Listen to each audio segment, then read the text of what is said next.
अब भाई साहब अपडेट सुन लो, फिर मत कहना मैंने अपडेट बताई नहीं आपको। रसल मेनिया होने वाली है 20-21 अप्रैल को इंडिया में। आप सुबह 4:30 बजे देख पाएंगे। कहां पर? नेटफ्लिक्स पर। और किसी चैनल पे नहीं आने वाला। नेटफ्लिक्स को लेना पड़ेगा भाई, लाइव देख लेना। मुझे भी लेना पड़ेगा बट क्या करें भाई, जो चीज होनी है वो होनी है।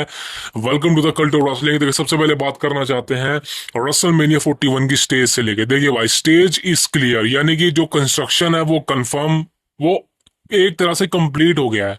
आप देख सकते हैं तमाम फोटो सामने, मैं आपको दिखा दूंगा। वीडियो हुई तो वीडियो दिखा दूंगा, जो भी आपके सामने आ जाएगा। अब यहाँ पे सिर्फ एक चीज का वेट हो रहा है, स्टेज रिवील को। अब बड़ी कंपनी आपको पता है स्टेज रिवील करती है, वो कब करेगी रिवील?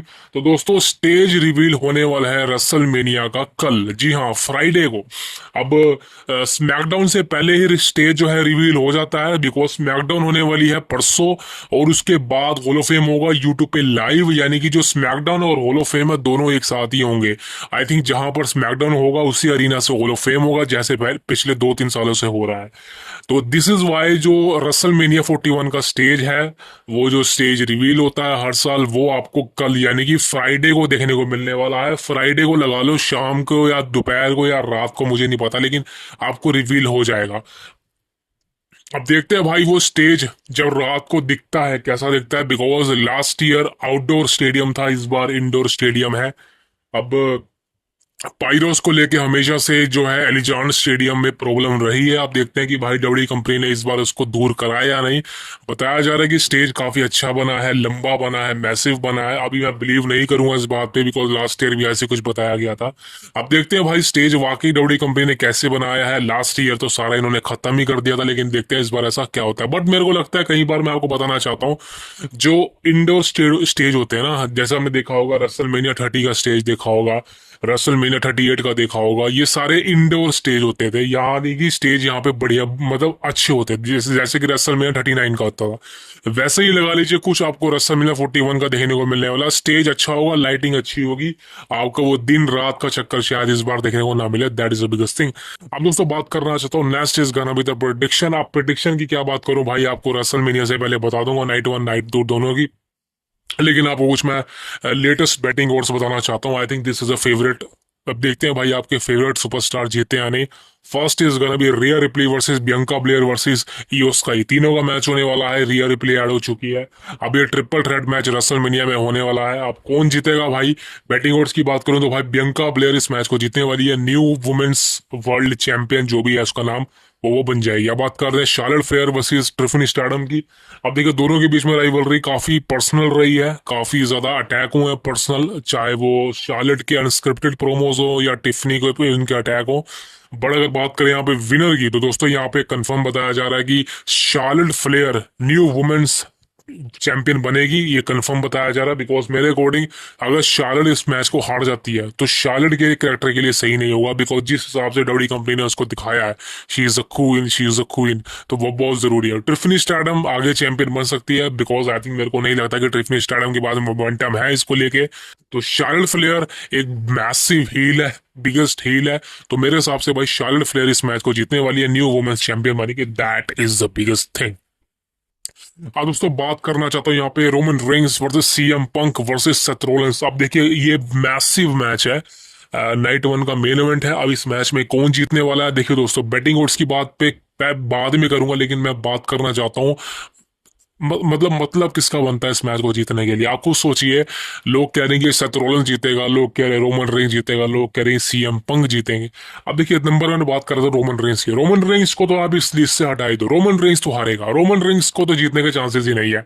अब दो बंदे बचते हैं, रोलेंस और सीएम पंक। आप रोलेंस की बात करें, अब देखिए सेथ रोलेंस के जीतने के चांसेस है इस मैच के। क्यों है? बिकॉज जैसे मैंने कहा कि जो पर्सनल राइवलरी है वो CM Punk versus Roman Reigns की है, बिकॉज वहां पे पॉल हेमन भी इंक्लूड है।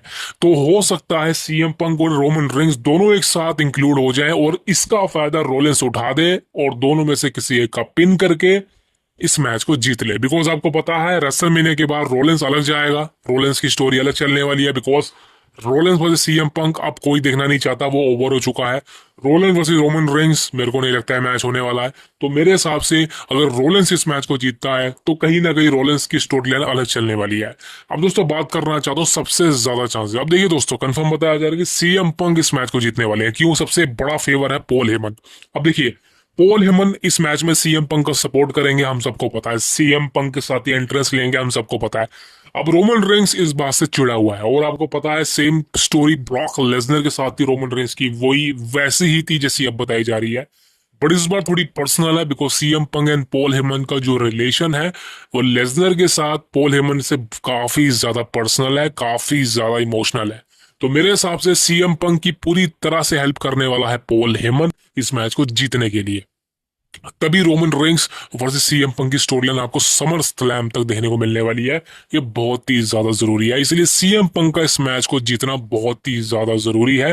बिकॉज जो स्टोरी दिखाई गई है वो सीएम पंक के फेवर में है। पॉल हेमन हो चाहे मेन इवेंट करना हो रेसलमेनिया का first ever, that is the biggest thing. अब दोस्तों बात करना चाहता हूँ लास्ट मैच की, and I think this is one of the biggest thing. ये है कोडी रोड्स वर्सेस जॉन सीना। अभी सिर्फ मैं बैटिंग ओड्स की बात कर रहा हूँ, मैं प्रिडिक्शन नहीं बता रहा हूँ। गलत फहमी मत पा लेना दिमाग में कि मैंने प्रिडिक्शन कर दी। प्रिडिक्शन पूरी लिस्ट की करूंगा मैं, सिर्फ गिने चुने मैचेस की नहीं। ये मैं बैटिंग ओड्स की बात कर रहा हूँ। तो John Cena versus Cody Rhodes, अब भाई ये मैच बहुत बड़ा है। ये मैच क्यों बड़ा है? बिकॉज यहाँ पे जॉन सीना इंक्लूड है।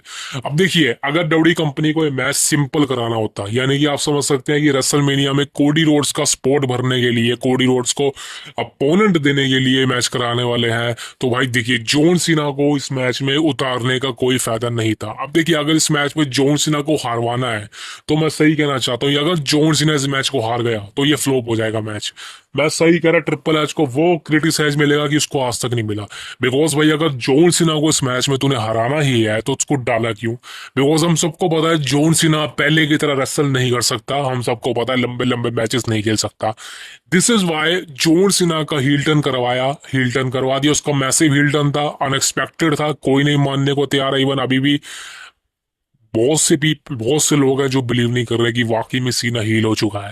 लेकिन दोस्तों ये कंफर्म है कि सीना इज अ हील, और दिस इज वाई ये कैरेक्टर सीना के लिए जीतना जरूरी है। और रेसलमेनिया में कंफर्म है भाई, कंफर्म बता रहा हूँ। और I think this is my prediction also, John Cena बनेगा 17 टाइम वर्ल्ड चैंपियन, और ये पूरा साल जॉन सीना चैंपियन रहेगा। यही स्टोरी लाइन चलने वाली है। बिकॉज रेसलमेनिया में जैसे मैंने कहा कि ये मैच तभी कामयाब होगा जब जॉन सीना इस मैच को जीतेगा, और सीना के जीतने के चांसेस बहुत ही ज्यादा हैं। बैटिंग ओड्स की बात करूं तो John Cena is favourite to win the match. ये कंफर्म है, जॉन सीना इस मैच को जीतने वाला है। कान खोल लो, सीना is winning the match, Cody Rhodes is losing the match. अब मुझे नहीं पता कोडी के साथ आगे क्या होने वाला है, बट कोडी रोड्स का ये मेरे हिसाब से कोडी रोड्स का बेस्ट प्लेस है टाइटल ड्रॉप करने का against John Cena. I know कि उसके बाद वो जीत सकता है, बट राइट नाउ सीना की स्टोरी लाइन चलने वाली है। बिकॉज सीना बैकलैश में भी आने वाला है। वो क्यों मैसिव क्यों है backlash, the next part of that is gonna be the main event जो बताया जा रहा है बैकलैश का। अब वो है the viper Randy Orton versus John Cena for the undisputed championship. अब ये मैच के चांसेस बहुत ज्यादा बढ़ चुके हैं, बिकॉज नंबर 1 सेंट लुइस से होने वाला है, जो रेंडी ऑर्टन का होम टाउन है। बैकलैश का पोस्टर सामने आ चुका है, आप देख सकते हैं, the viper is the main eventer. और ये कंफर्म बताया जा रहा है दोस्तों कि रेसलमेनिया में जॉन सीना जीतने वाला है, और रेंडी ऑर्टन चैलेंज करने वाला है जॉन सीना को। अब चैलेंज तो भाई कोडी रोड्स भी कर सकता है, लेकिन मेरे को नहीं लगता कि डब्ल्यूडब्ल्यूई कंपनी बैकलैश में कोडी वर्सेस सीना करवाएगी। बिकॉज मेरे को कहीं ना कहीं लगता है कि रेसलमेनिया में कुछ मैसिव होगा, जैसे कि लास्ट ईयर हुआ था। हो सकता है रोका, ट्रेविस स्कॉट का और जॉन सीना का कोडी रोड्स पे काफी ब्रूटल अटैक देखने को मिले, जिस वजह से Cody Rhodes out of action हो जाए, जिसका फायदा रेंडी ओटन को मिले। बिकॉज ओटन ने कहा था रेसलमेनिया के बाद कोडी रोड्स चैंपियन हो या ना हो, मैं चैलेंज करने वाला हूँ टाइटल को। वो ये कंफर्म है दोस्तों, बैकलैश में रेंडी ओटन वर्सेस जॉन सीना। भाई मुझे तो ये मैच देखना है भाई।